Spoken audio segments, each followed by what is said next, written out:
So at this point, Victor and my dad had no idea what was going on because they don't tell them, like they don't call them. So it's only the time I was able to call them. So several of us had passed by. And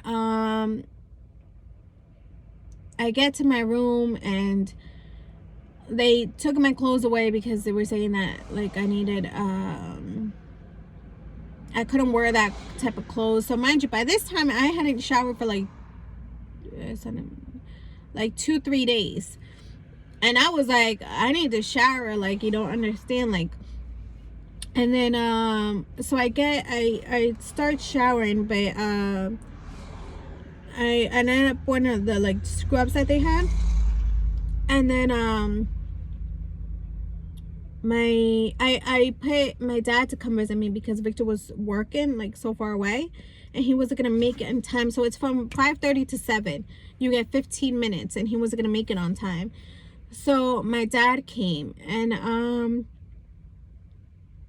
when my dad came, I was in my room.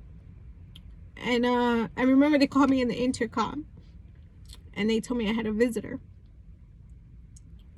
I felt like that walk from my room to the lobby was the longest walk of my life. And I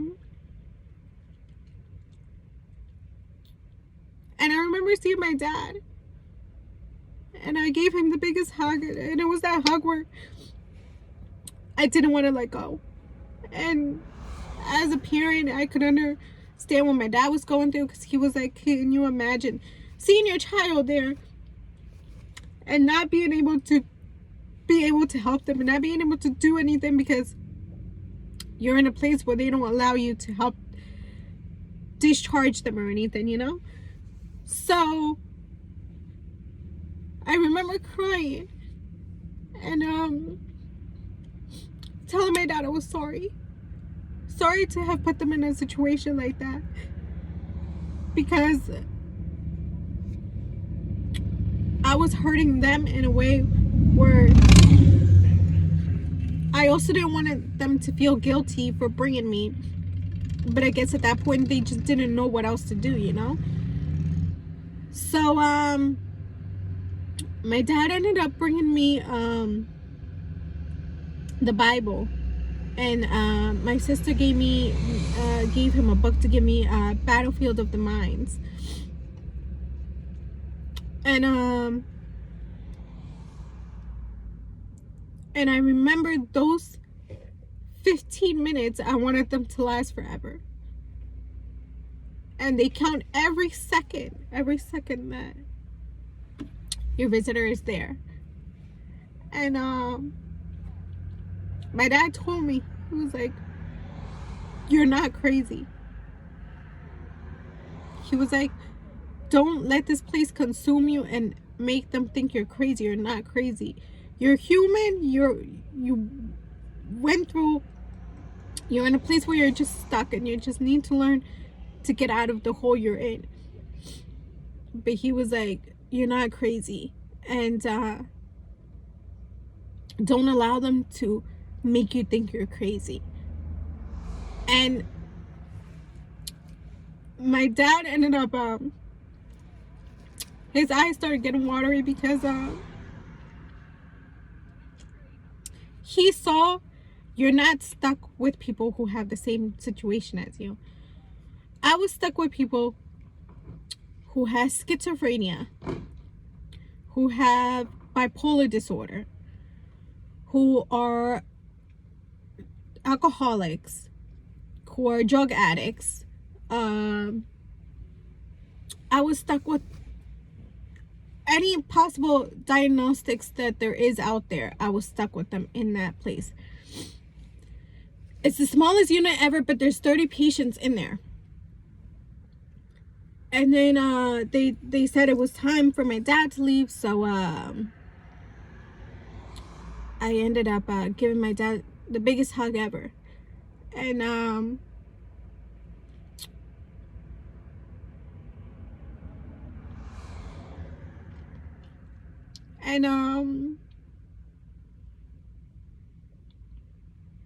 it was a moment that's probably gonna mark me for the rest of my life.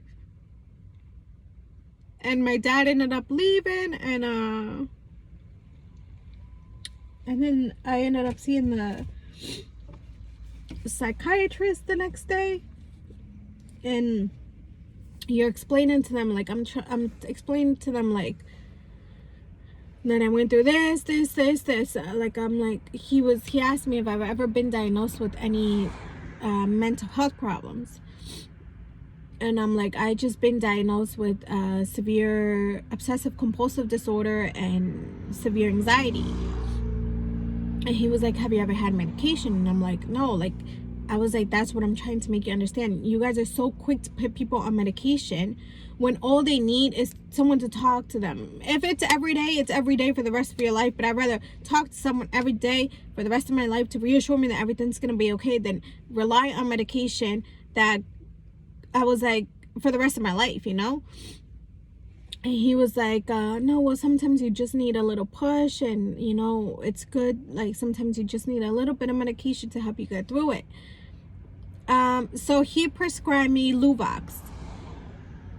And supposedly he said that's to treat obsessive compulsive disorder as well as depression and anxiety. But I'm like, I wasn't there for obsessive compulsive disorder. I was there because I just found depression, you know? So I've never been on medication ever in my life, like antidepressant medication ever. So he ended up putting me on that. He started me off at 50 mgs. And then I asked the nurse, I was like, once I took it, they gave it to me at nighttime because they said it causes like upset stomach. And then I ended up asking the nurse, I'm like, how do I know if it's working? Like, I don't know. Like, I've never been on medication. I don't know what to expect, you know?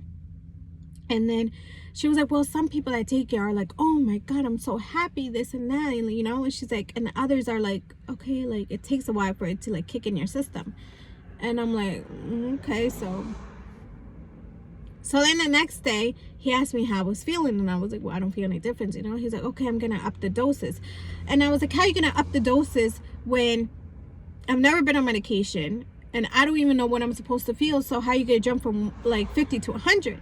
And he's like, yeah, you're right. He was like, okay, let me bring it up to 75. So then I ended up taking that, and as the days went by, like, I ended up, like, Victor would come see me and bring me my clothes and like just everything, you know? And it really is like you survive on your own in there, because I remember Victor brought me a pair of coloring books with crayons. And there was this lady there, and she wanted to color my coloring books, and I was like, okay, fine. And so then when she was done, I was like, hi, like, so-and-so. I am not going to mention her name. I was like, hey, like, are you done with my books? Like, I need them. She's like, oh, okay, here. So she ended up giving me my books back. And then I was like, oh, and I need my crayons back, too. I was like, in the real world, I would not fight for my crayons, and I wouldn't fight for a coloring book. But at that point, like, you want everything to distract you, because they don't turn on the TV until 5:30 in the afternoon. So you have no technology whatsoever. You only have certain times where you could call, and you only get 10 minutes to call your family members. Half the other time you're in therapy groups. And then she was like, she looks at me, and she threw the crayons on the table, and she starts barging at me, and I'm like, what the hell? Like, I'm like, am I really about to like get in a fight with, like, you know, like this lady? Like, she's 3 times my age. And I'm like, all right, then I guess so. So I like bring my fist up, and I'm like I'm about to like hit her, you know? So then the nurse comes, and she's like, oh, I'm so sorry. She's like, she just suffers from bipolar disorder. And I'm like, oh, okay, like, I just want my fucking crayons back, you know? So they end up taking her to her room, and they apologize, and I'm like, no, it's fine. Like, I just want my crayons back. And so they give me my crayons, and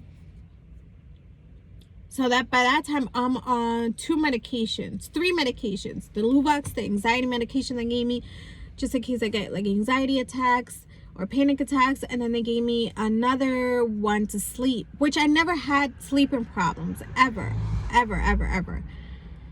And then so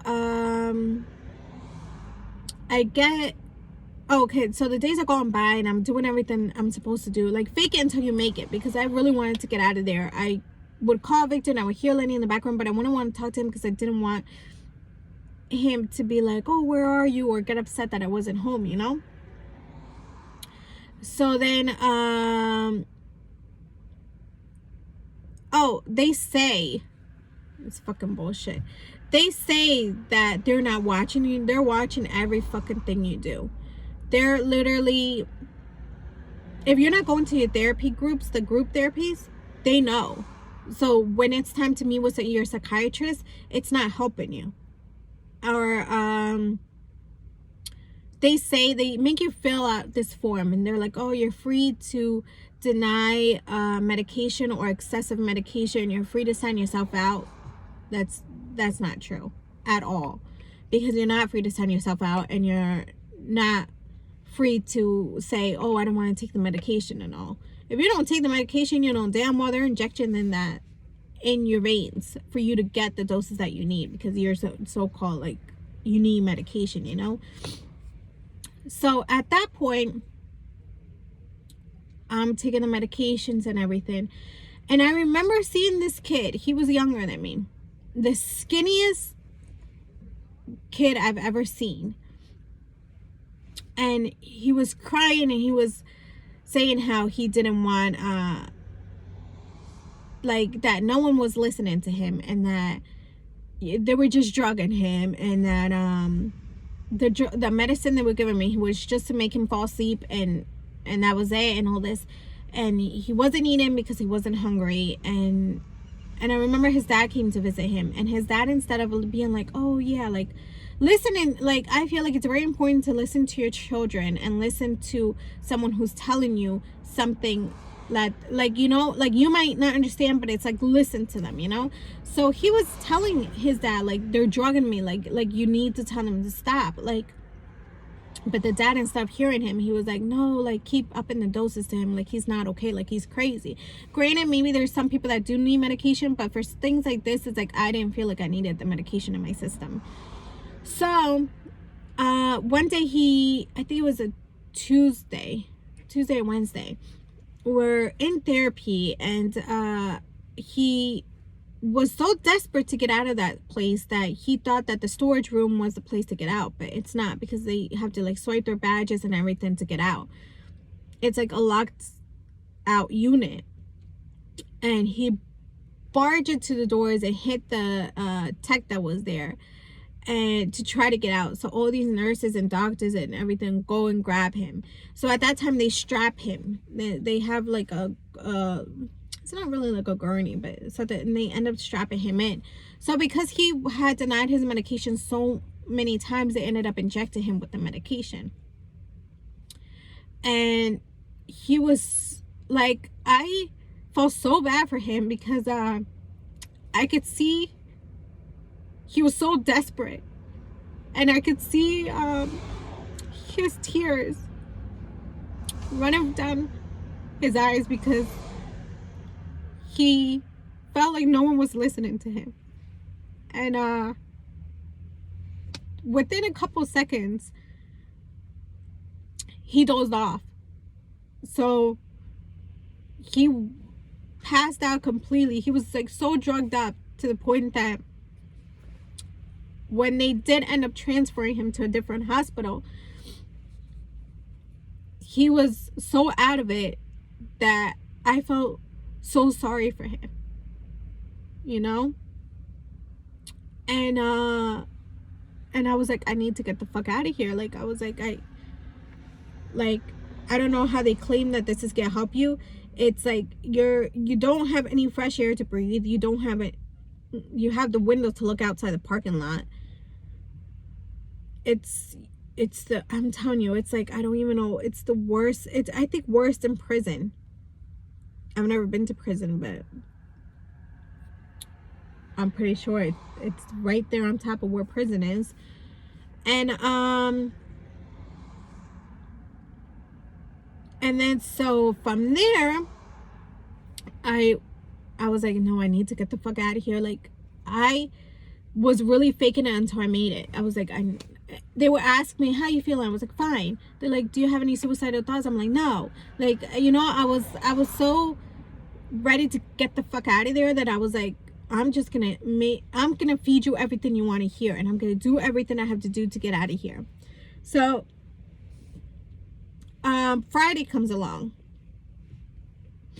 and they ended up discharging me, but they said it wasn't a planned discharge, so it took a while because they weren't planning to discharge me so early. And they were getting the medication sent to my nearest pharmacist, and they were just telling me everything I had to do. And then they set me up, and they said, this is the book they give you. They sent me up with it says follow up of Princeton House Behavioral Health. So they ended up sending me setting me up with like a behavioral health for women's in Eatontown. But it's all virtual, so it's not like you're seeing the person or you're not surrounded by everyone. It's like it's virtual. So I was like, oh my fucking god. I was like, all right, whatever, like, just like, I need to get out. So when I was discharged, I remember literally running outside the door and hugging my husband, because I missed him so much, and it just wanted to get back to what I used to be, and wanted to get my life in control and everything. And I did meet some people in there, and I did make friends. And some of you are probably like, how do you even make friends in a place like that? But you do meet people that are like going through the same thing as you and understand where you're coming from. So then by that time I ended up going I'll stop it here, and I'll tell you like the process of after I was discharged.